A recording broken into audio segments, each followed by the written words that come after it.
Ndabasuhuje mu izina rya Yesu, mugira amahoro. Nitwa Reverend Hatangimana Dona. Kuri uyu mugoroba tugiye gusangira ijambo ry'Imana dusanga mu Itangiriro igice cya 39. Yosefu bamujyana muri Egiputa. Potifari umunyegiputa, umutware wa Farawo watwaraga abamurinda, amugura n'Abishimayeli bamuzanyeyo. Uwiteka aba kumwe na Yosefu, agira ukuboko kwiza, aba mu nzu ya shebuja umunyegiputa. Shebuja abona yuko Uwiteka ari kumwe nawe, kandi ko Uwiteka yamuhaye kugira ukuboko kwiza ku cyo akoze cyose. Yosefu amugiriraho umugisha, aba ari we akorera ubwe, amugira igisonga cy'urugo rwe rwose, amubitsa ibyo atunze byose. Uhereye igihe yamugiriye igisonga cy'urugo rwe n'icy'ibintu bye byose, Uwiteka aha umugisha urugo rw'uwo munyegiputa ku bwa Yosefu. Umugisha w'Uwiteka uba ku byo atunze byose, ibyo mu rugo n'ibyo mu mirima no mu gasozi. Abitsa Yosefu ibyo atunze byose, mu byo amubikije ntiyagira ikindi agenzura keretse kwita ku byo yajyaga arya. Yosefu yari mwiza wese, afite mu maso heza. Hanyuma y'ibyo nyirabuja abenguka Yosefu, aramubwira ati turyamane. Maze ariyangira, abwira nyirabuja ati dore databuja ntagenzura ibyo mubikiye byo mu rugo, ndetse ambikije ibyo atunze byose. Muri uru rugo nta urundutamo, kandi ntacyo yasize ngo akinyime keretse wowe, kuko uri umugore we. None nabasha nte gukora icyaha gikomeye gityo ngacumura ku Mana? Akajya abibwira Yosefu uko bukeye, ntamwumvire ngo aryamane nawe cyangwa abane nawe. Bukeye yinjira mu nzu gukora umurimo we, ari nta bandi bagabo bo mu nzu barimo. Uwo mugore afata umwenda we, aramubwira ati turyamane. Amusigira umwenda we, arahunga, arasohoka. Abonye yuko amusigiye umwenda we, agahunga agasohoka, ahamagara abagabo bo mu nzu ye, arababwira ati dore yatuzaniye umuheburayo wo kudusekana agasuzuguro, yanyegereye ngo aryamane nanjye ntabarisha ijwi rirenga, maze yumvishe nteye hejuru ntabaje, asiga umwenda we iruhande rwanjye, arahunga, arasohoka. Bavandimwe, iyi nkuru ni iya Yosefu mwene Yakobo, ubwoko Imana yari yaratoranije muri kiriya gihe kugira ngo isi yose izabone gucungurwa. Intego dufite kuri uyu mugoroba ni uko nkwifurije kugira ukuboko kwiza. Kuri uyu murongo wa 2 aravuga ngo Uwiteka aba kumwe na Yosefu, agira ukuboko kwiza, aba mu nzu ya shebuja umunyegiputa. Yosefu yari umuntu wahishurirwaga n'Imana kuva akiri muto. Imana ikamwereka ko izamukoresha, ikamwereka ko azayobora umuryango wabo. Rero uko yagendaga abibwira bene se, bagendaga bamugirira ishari, kandi kubera ko yari afite imico myiza, byatumaga isi amukunda, yamukunda, bigatuma abandi bamwanga, kuko ntiyigeraga abesha se. Kubera ko kutabesha se rero, abandi bana bakavuga ko yabareze. Rero yakuze afite ubunyangamugayo muri we. Kwemera ukabana n'Imana, ugakora ibyo ishaka,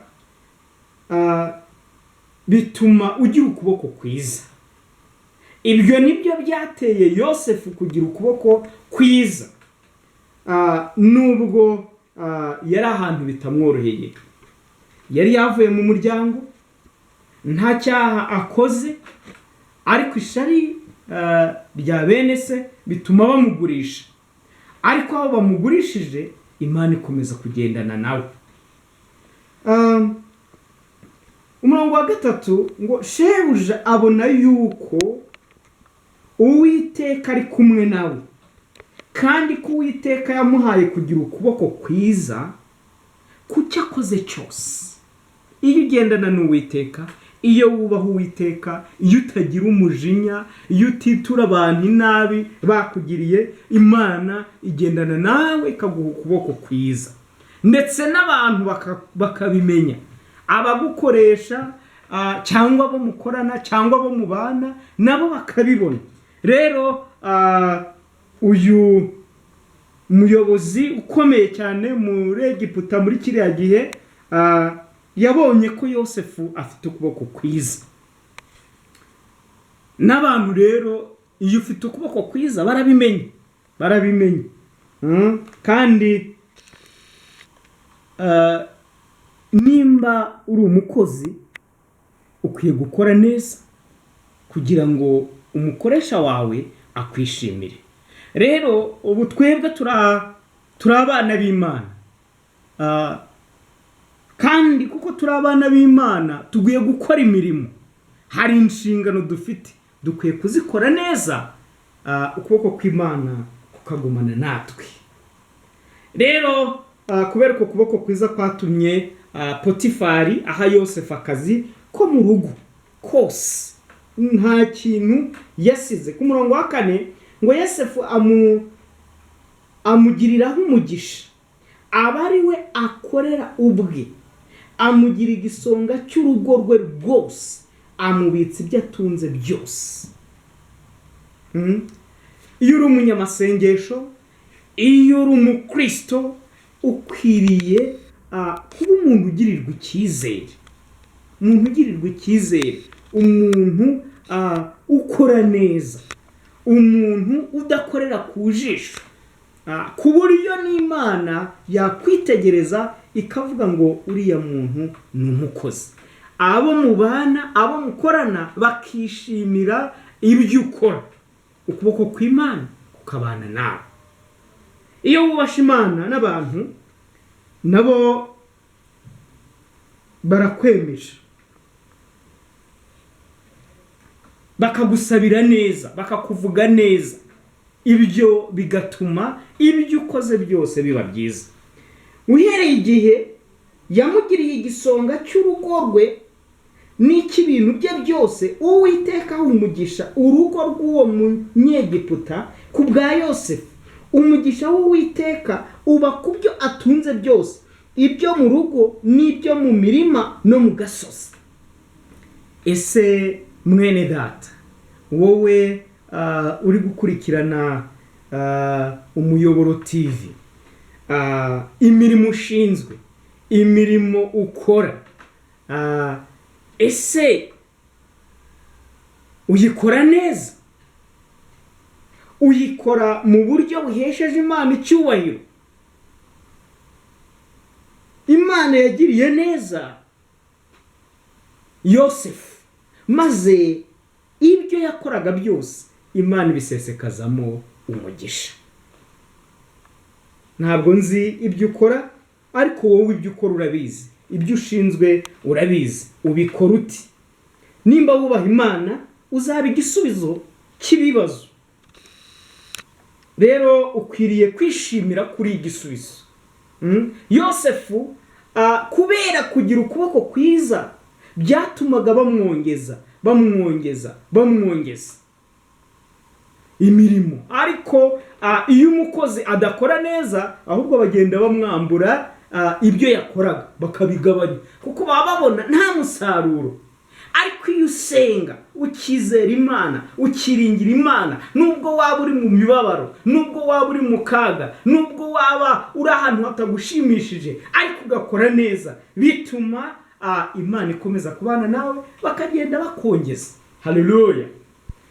Rero twishimire ko twaba ibisubizo mu kazi dukora, aho kuba ibibazo ngo inama iterane ari twiri kwigaho ku bw'amakosa yacu, ahubwo iterane ivuga ngo twakurayo umukozi nk'uyu, umukozi utuma ikigo cyacu gitera imbere.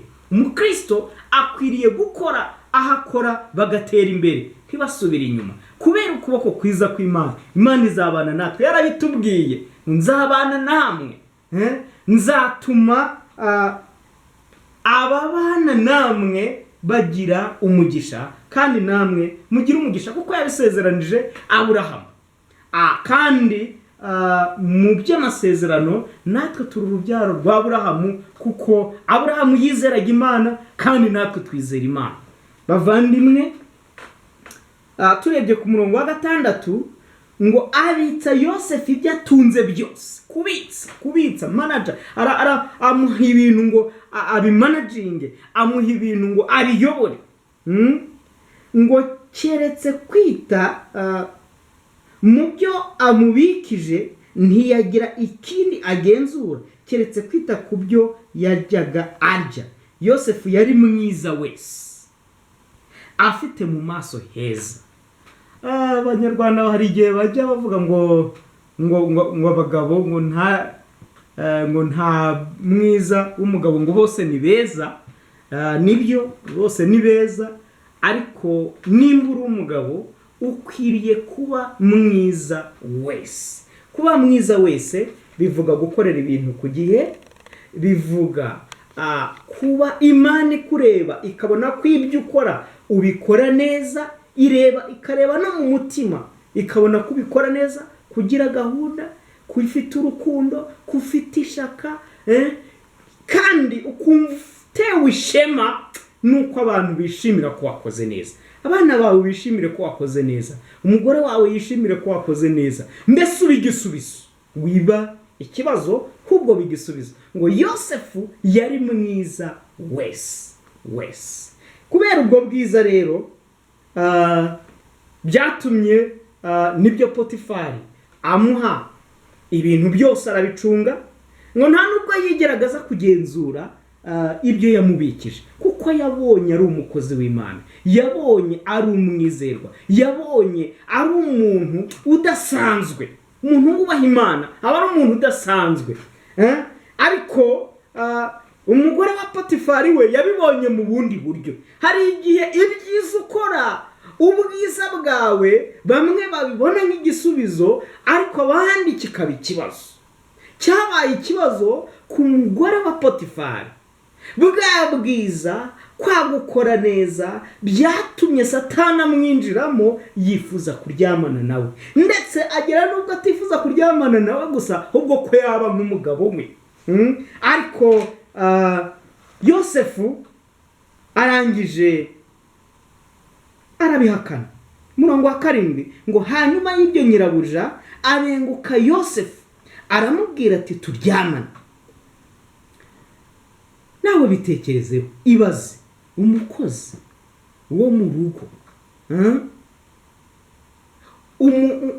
umusirikare ukomeye urinda umwami, ufite umugore muri kiriya gihugu cya Egiputa muri icyo gihe tuzi cyari giteye imbere, akifuza kuryama n'umugurano.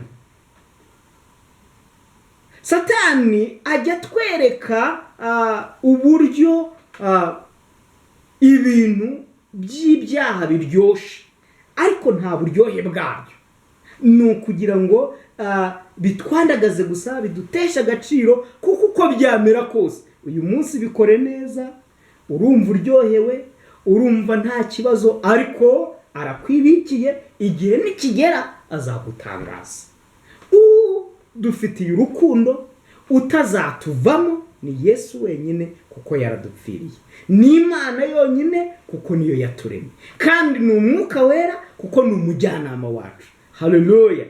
Icyampa muri uyu mugoroba, icyampa uyu munsi ukemera kubana n'Imana, gukorera Imana, maze nawe ukagira ukuboko kwiza, abo mubana bakagira umugisha ku bwawe. urebye guhera ku murongo wa 8 kugera kwa 15 Yosefu yahuye n'ibigeragezo. Ibigeragezo bikomeye, nyoko buja kukubwira ngo turyamane kandi uri umugurano nta handi urajya, cyari ikibazo gikomeye. Ni inkuru ibabaje cyane, ariko Yosefu yihagazeho aravuga ngo ntabwo nacumura ku Mana. Muri uru rugo nta kintu na kimwe databuja yanyimye keretse wowe kuko uri umugore.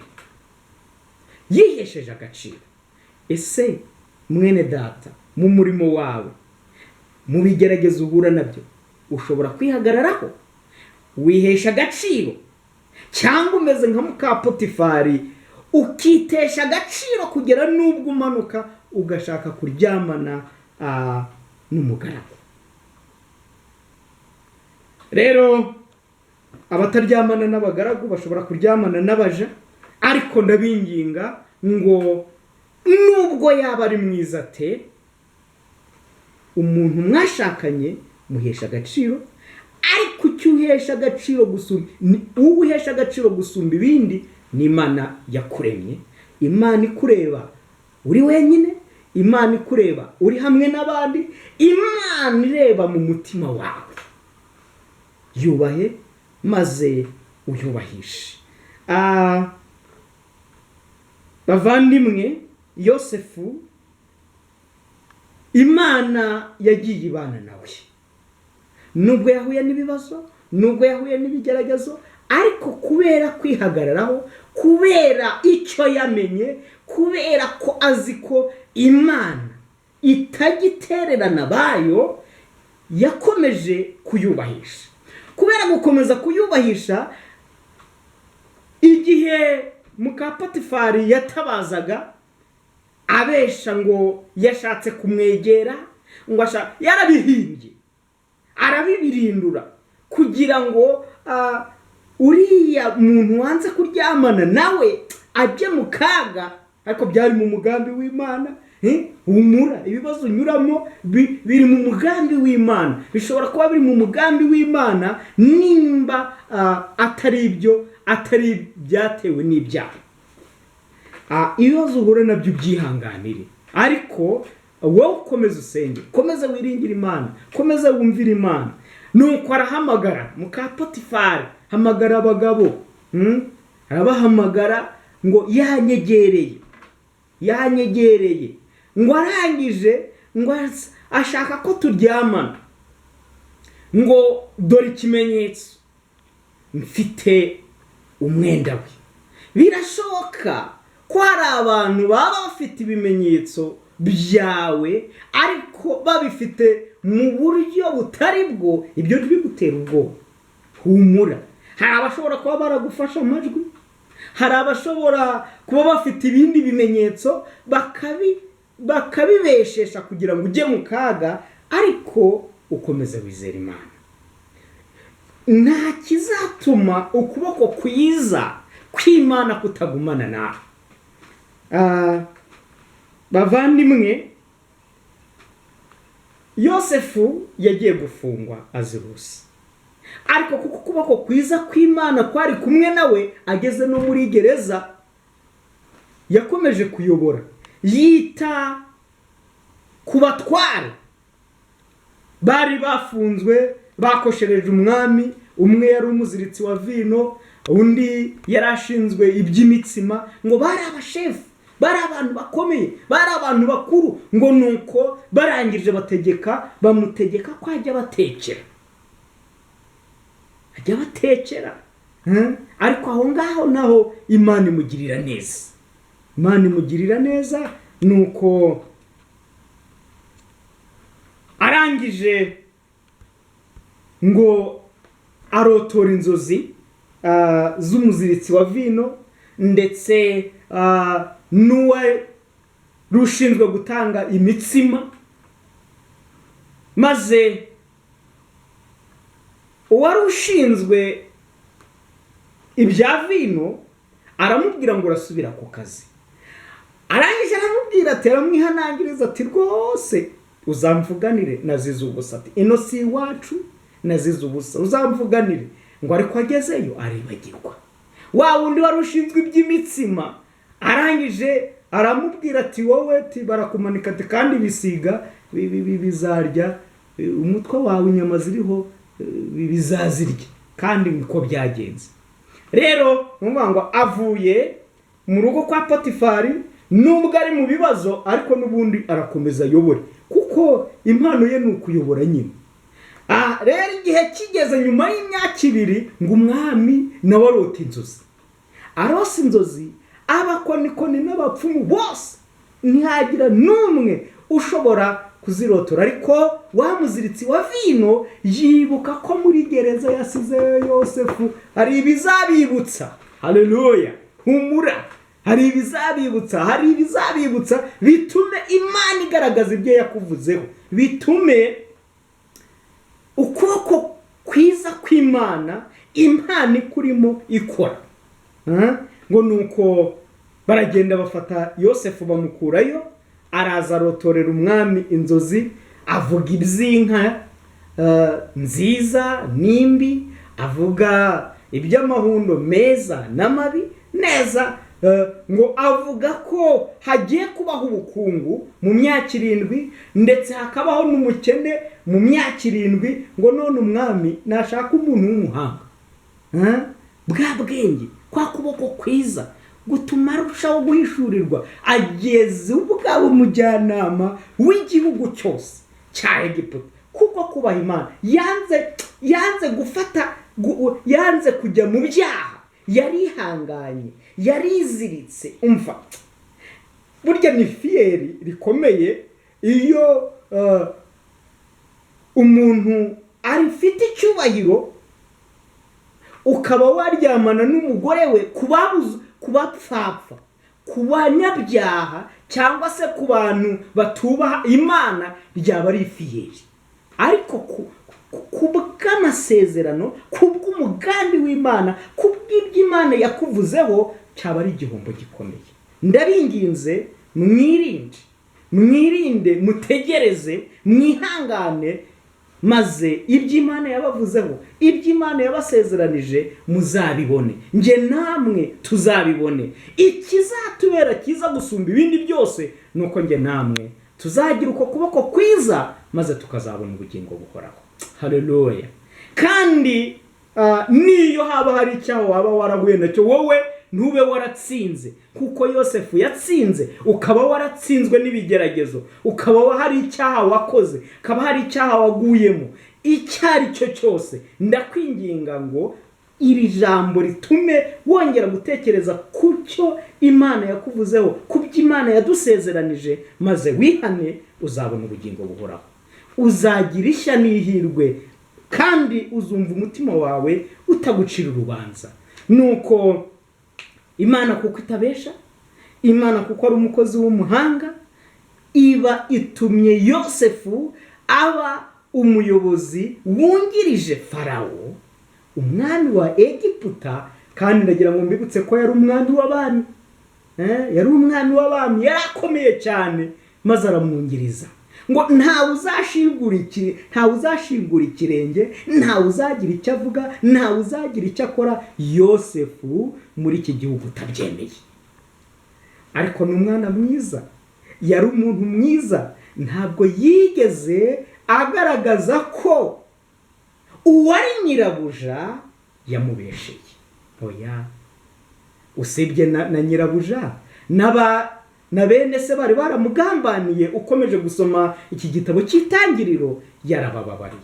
Ndetse kubera urukundo yabakundaga, byageze ubwo yagiye kubibwira, ararira.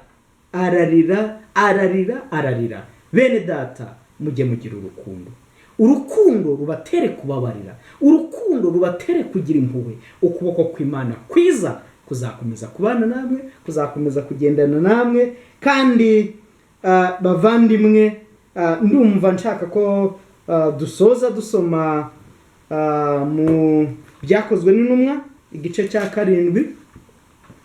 Ibyakozwe n'Intumwa igice cya 7 umurongo wa 9. Ibyakozwe n'Intumwa igice cya 7 umurongo wa 9. Hari amagambo meza yavuzwe na Stefano ubwo bari bagiye kumuziza ubusa, bagiye kumwica, avuga iby'uko kwizera kwa Yosefu, kwihangana kwa Yosefu. Umurongo wa 9 uragira uti basogokuruza bagirira Yosefu ishari, baramugura ajyanwa muri Egiputa, ariko Imana ibana nawe imukiza mu makuba ye yose, imuha gutona n'ubwenge imbere ya Farawo umwami wa Egiputa, maze amugira umutware wa Egiputa n'uw'urugo rwe rwose. Bukeye inzara itera muri Egiputa hose n'i Kanani, haba umubabaro mwinshi, nuko basogokuruza babura ibyo kurya. Ariko Yakobo yumvise yuko muri Egiputa hari amasaka, atuma basogokuruza ubwa mbere, maze ubwa kabiri Yosefu amenywa na bene se, nuko umuryango wa Yosefu umenywa na Farawo. Yosefu atumira se Yakobo na bene wabo bose bari 75. Imana ishimwe. Yosefu nubwo yahuye n'ibibazo byinshi, ariko yageze aho uwo mucunguzi w'umuryango wabo, inzara ntiyica umuryango wabo, inzara ntiyica abanyegiputa, kandi ntiyagira uwo yitura inabi yamugiriye, ahubwo ahesha umugisha abo muri icyo gihe bose. Imana iha umugisha abo muri icyo gihe bose ku bwa Yosefu. Ese nawe Imana ishobora kukunyuraho igaha umugisha abo muvukana, igaha umugisha ababyeyi bawe, igaha umugisha igihugu cyacu cy'u Rwanda, igaha umugisha isi yose. Ibi byashakaga kwigisha gucungurwa. Rero Yosefu yacunguye umuryango wabo n'abanyegiputa, natwe uyu munsi twaracunguwe. Yesu yaraducunguye, ariko reka tuba abanyarukundo, tuba abantu beza, abantu bicisha bugufi, abantu bakora neza, abantu batuma Imana izana umugisha mu byo dukora byose. Kugira ngo ibyo tubishobore, nuko twumvira Imana, twumvira Yesu Kristo, twumvira Umwuka Wera, tukihana ibyaha byacu. Murakoze gutegera amatwi ijambo ry'Imana, kandi njyewe namwe Imana iduhana umugisha, maze tugire ukuboko kwiza uhereye none kuzageza iteka ryose. Amen.